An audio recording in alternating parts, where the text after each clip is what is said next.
Hello, fellow cyborgs, and welcome to my autumn reading wrap-up. In the past, I have wrapped up almost every single book that I have read in the season for you guys, but going forward, I think I'm just going to show you the highlights, the books that I want to talk about more but didn't want to review or didn't have time to review, and anything else that you might be interested in. I've also done a really good job of starting to give a blurb to everything I read and rate on Goodreads, so if I don't talk about something that you know that I read, please check out my review on Goodreads. So today I'm going to share with you the highlights of the nonfiction, fiction, children's book, poetry, and graphic novels that I read during the months of September, October, and November. Very recently, I read Swan, The Life and Dance of Anna Pavlova. Jen Campbell and Mercedes from Mercy's Bookish Musings recently hauled this. I saw it and said, oh my gosh, I need to check my library. They fortunately had a copy, and I got a chance to read it, and it was absolutely beautiful. I gave it 5 out of 5 stars. I need to buy my own copy. The illustrations are absolutely gorgeous. It's very wintry of a read, and it also has a really melancholy but astoundingly beautiful and deep ending, as the book, which follows Anna Pavlova's life as a prima ballerina and otherwise, ends with the life of Anna Pavlova. It's a bit sad, but not overwhelming, and I just thought very, very beautiful. Consequently, I was so enamored by the illustrations in this, which were done by Julie Morstad, that I looked in my library to see if they had any more of her works that she had illustrated, and they had quite a few. I think I read at least 10 children's picture books that she illustrated, and I'm waiting for a few more to come in the library. One of the highlights was Singing Away the Dark, and this is a beautiful story about a girl who has to walk through snow and forest and creepy thing to get to the school bus stop. It's a more whimsical and dreamlike, almost exaggeration of the, when I was a kid, I had to walk uphill in the snow both ways to go to school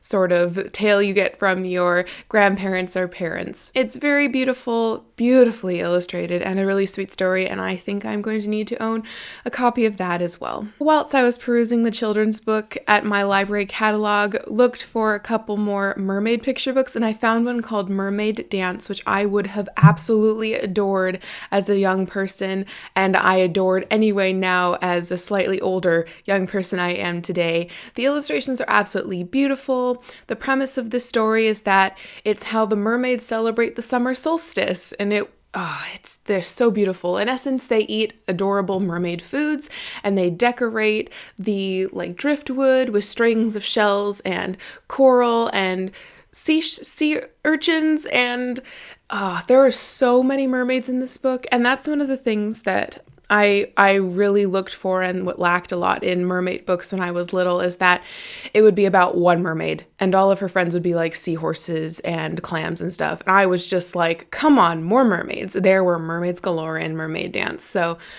I might need to own a copy of that as well. And it was very beautiful and very sweet. So check those out if you want some children's book recommendations from me, as I just gave them to you. First off, I'm going to talk to you about the 2 books that earned 2 out of 5 stars from me this season. The first one being a Catherine M. Valente. Oh no! It is Yume no Han, The Book of Dreams by Catherine M. Valente. The author Kaj Johnson of Mercedes Love fame says that Yume no Han is an incredible accomplishment, as sweet and bitter and dream-filled as opium.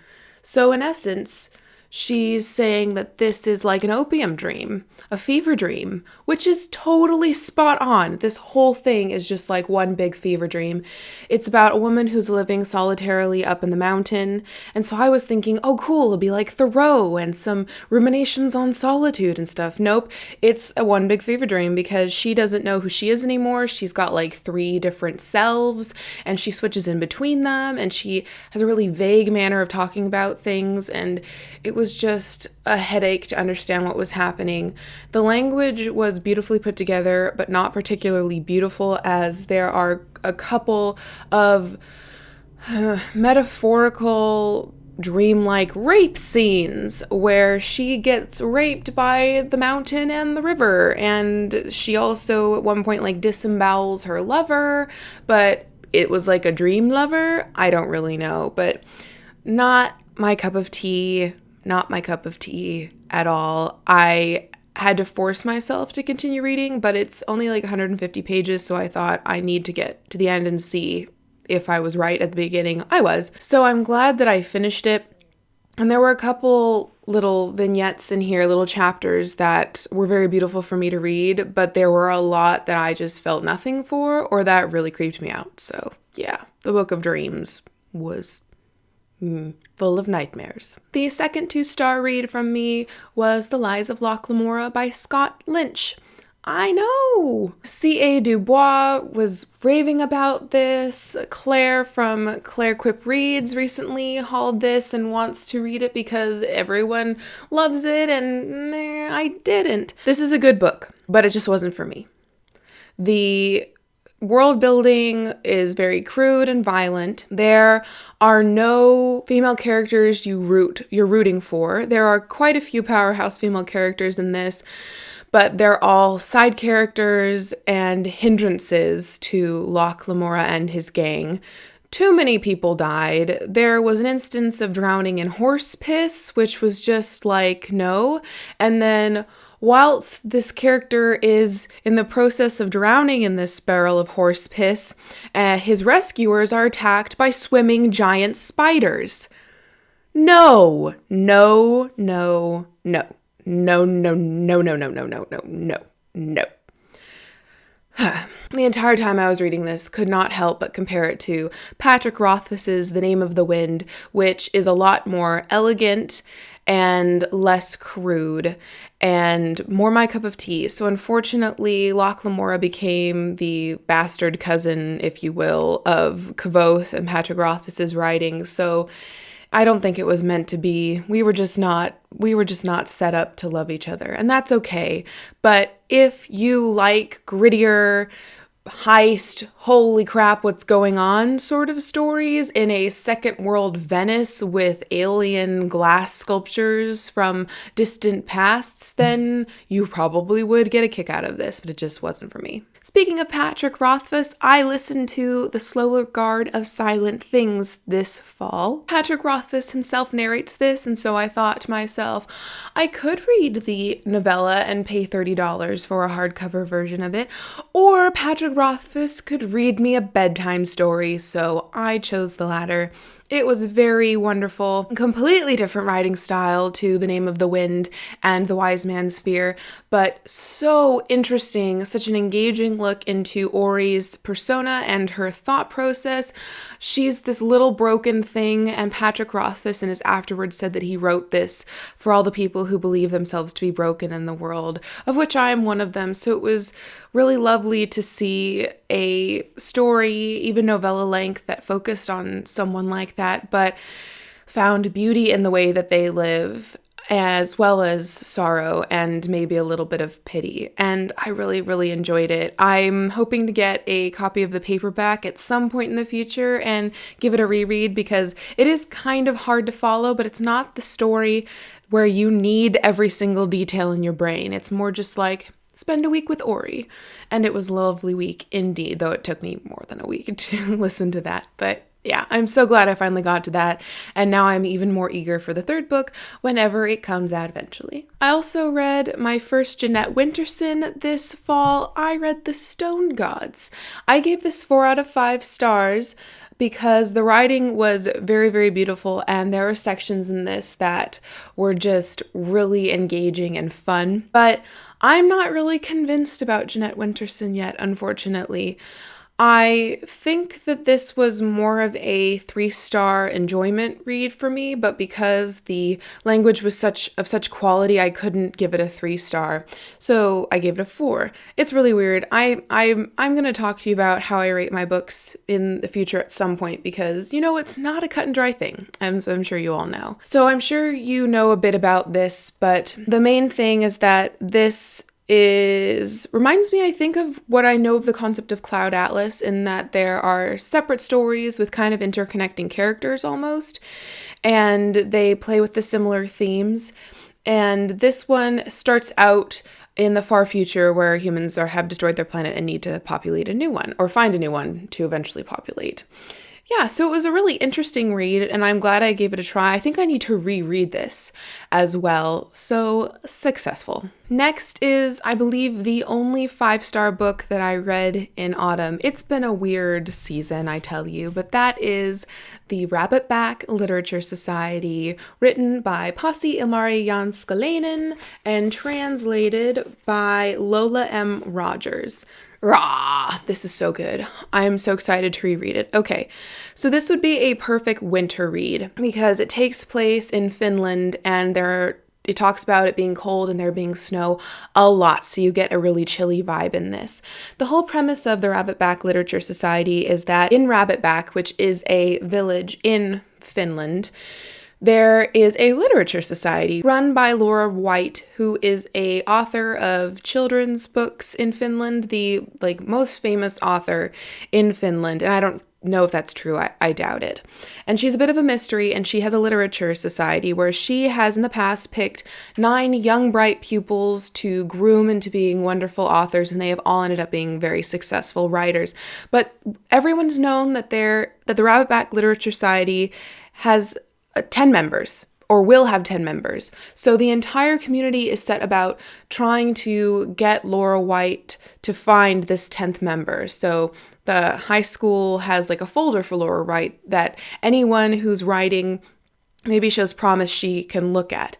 And this follows Ella Amanda Milana, who ends up, spoiler alert, being the 10th member. But this book is mostly about her figuring out what this society is, its background, its history, who Laura White is, but it's intermixed with some bits about Laura White's children's books, which kind of remind me of a more forest with gnomes and stuff, Beatrix Potter, which is fascinating to read about. This is highly steeped in the art of writing, literature, the art of reading. It's practically my dream book, hence it getting 5 stars. It is really good, and it's also got a bit of magical realism at the end because Janskalainen, he is a beloved science fiction fantasy writer in Finland, so yeah, this was really, really, really, really good. Really, really, really good.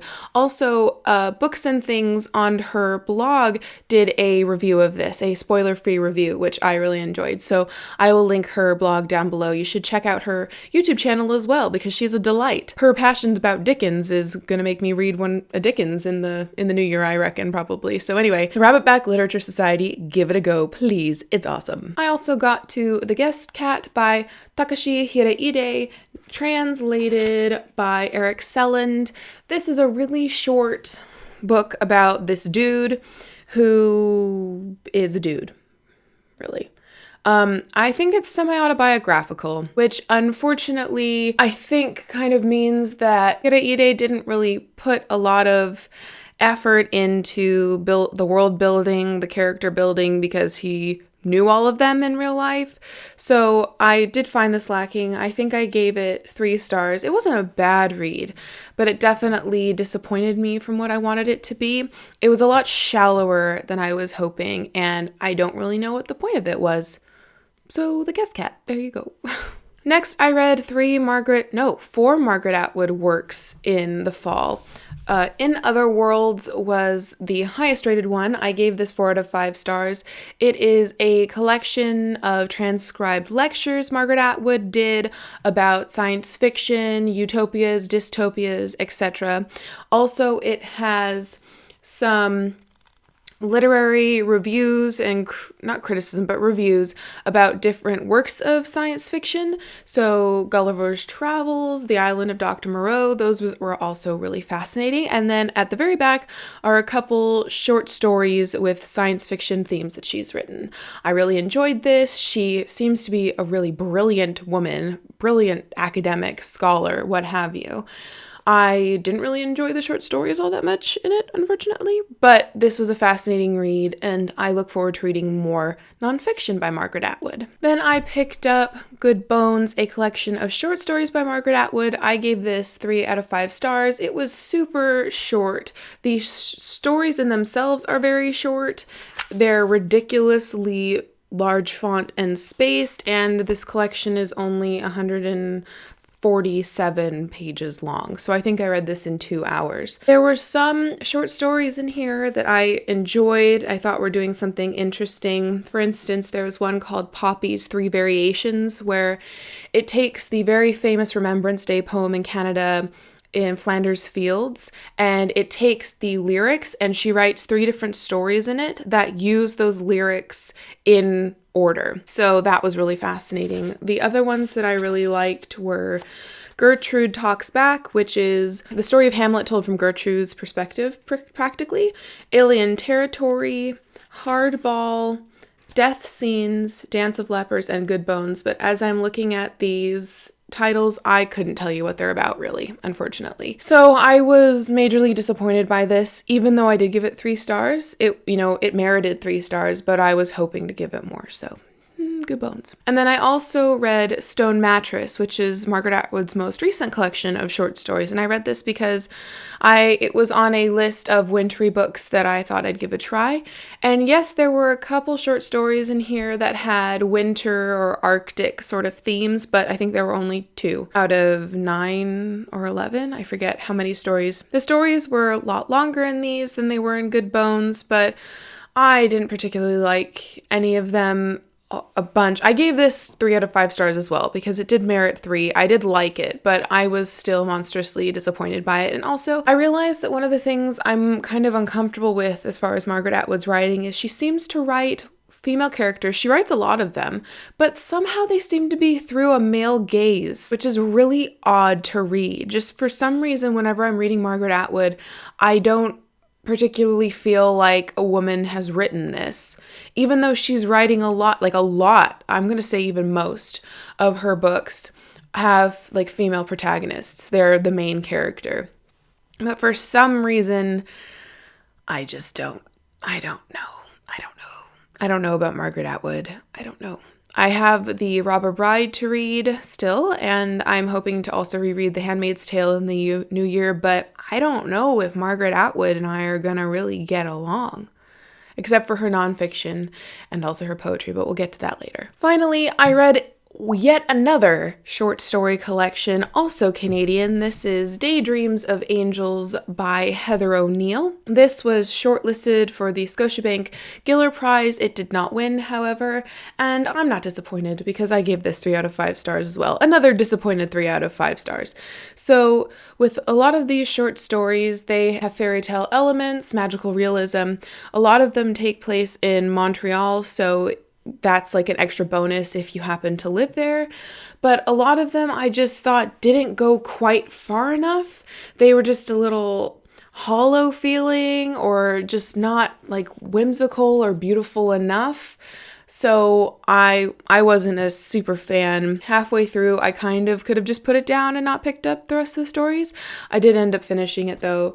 So yeah, just not a powerhouse collection of short stories, unfortunately, because I really wanted to like it, so.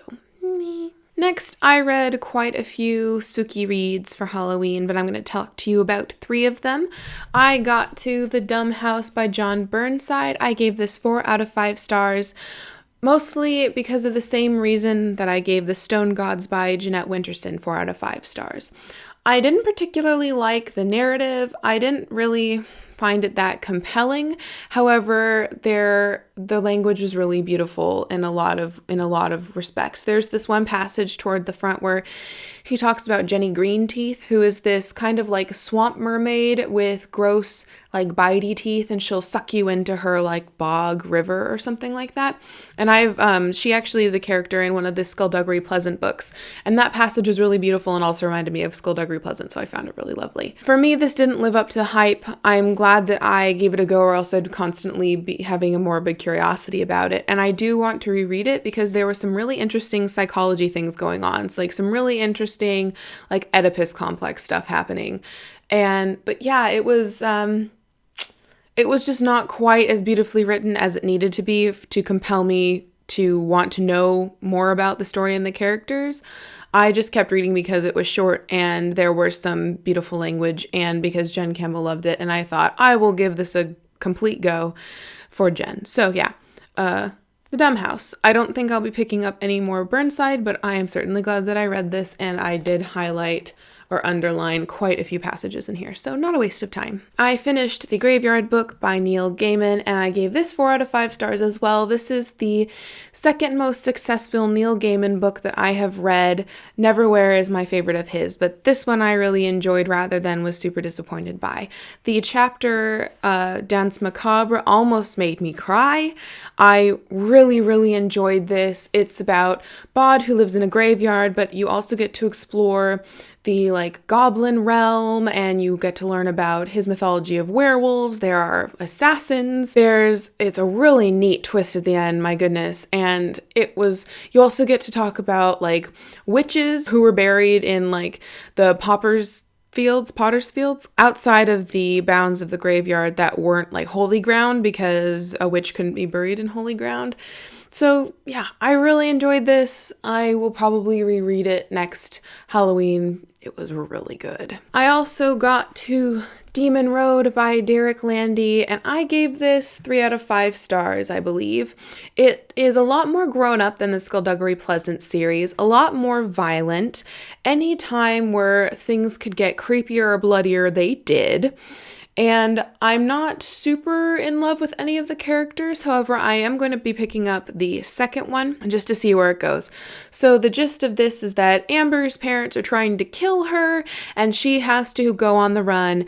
And whilst she's going on the run, she runs into dollhouse-sized serial killers, tree witches, and also her parents numerous times, who are scary as F. So this was really appropriate for a Halloween read, but unfortunately did not live up to Skullduggery Pleasant series, also by Derek Landy. Unfortunately, but ooh well. I also read some poetry collections that I needed to talk to you about. One of them is Old Possum's Book for Practical Cats, or of Practical Cats, rather, by T.S. Eliot, with illustrations by Edward Gorey. This is so incredibly tied to my childhood and just adoring and dancing to and playing dress up to the Cats musical soundtrack. It's really interesting. When I hear T.S. Eliot's name, I think of Alfred Prufrock and The Wasteland, which are just blah, jeez, an anvil to the brain. Really hard to understand. You have to pick it apart in class to understand and appreciate it. And this is not the same. This is the complete opposite. It's almost kind of like nonsense verse, Edward Lear. So it's quite different, but I really liked it. Plus cats. Cats are always good. I also read Ariel by Sylvia Plath. I think I gave this one 3 out of 5 stars. I may have given it 4. I can't remember. It was okay. I liked it. There were some poems in here that I really liked, but for the most part, her imagery is a lot darker than I normally like. That's not surprising because this was her last collection of poetry before she killed herself. So she was living in dark times. But yeah, just not my normal taste in poetry, a lot darker than my normal taste in poetry. But it is Sylvia Plath, and I did enjoy what I read. So there you go. Ariel by Sylvia Plath. And I also read, which I briefly mentioned in one of my earlier videos, that I read Morning in the Burned House by Margaret Atwood. This is a bind-up of other poetry from her, but it does have the complete Morning in the Burned House in here, and I gave that 5 stars. Margaret Atwood and her poetry and I gel really well together, really beautiful. There were a couple poems about Alzheimer's in there, which were just devastating. And yeah, it was really enjoyable. And then I got to All Dogs Go to Kevin by Dr. Jessica Vogelsang. I think I gave this one 3 out of 5 stars as well. This is a nonfiction microhistory memoir about a veterinarian. It is set up where each chapter, each part of the book is themed after the dog she had at that point. It had really interesting and funny sometimes anecdotes about being a vet, but that a lot of you got to read about a couple of her pets dying in really sad ways, like at-home euthanasia, which was how my dog Pyro died quite a few years ago. So it was very much more sad than I thought, but if you are interested in veterinarianship, as a profession or going to school, then, or you just generally really love dogs or love reading about animals, then this would be a lovely little, fast read for you. I also got a chance to listen to Furiously Happy by Jenny Lawson, which is an audiobook which is narrated by Jenny Lawson. I started listening to this whilst I was waiting in airports for flights and stuff, and I was that weird person like snorting to herself and trying to be quiet about it in a crowded airport. It was really wonderful. This was a really uplifting book for people who have struggled or continue to struggle with mental illness. There are quite a few things that she says in there that I have really struck home. One of them is that she needs to remind herself that her brain is trying to kill her, that her depression and anxiety are not thinking of the best for her. And so in, certain circumstances, she needs to ask for help and tell the people around her that these are the thoughts she's having, that that's not her, that's her depression. And I found that really helpful. So it was hysterical. It's similar vein as Let's Pretend This Never Happened, a mostly true memoir. It was just wonderful. I need to re-listen to Furiously Happy. It was so good, so good. Now on to comic books and graphic novels. Apart from everything I read during the comics readathon, I will link that video down below. I read 2 more graphic novels, one of which was Fun Home, a family tragicomic, I think is the subtitle. I can't remember. Don't have it in front of me. I borrowed it from the library. I think I gave this one 3 stars. I don't think I gave it 2, but it was not that enjoyable to read. It's got a lot of text. It's a really slow plot.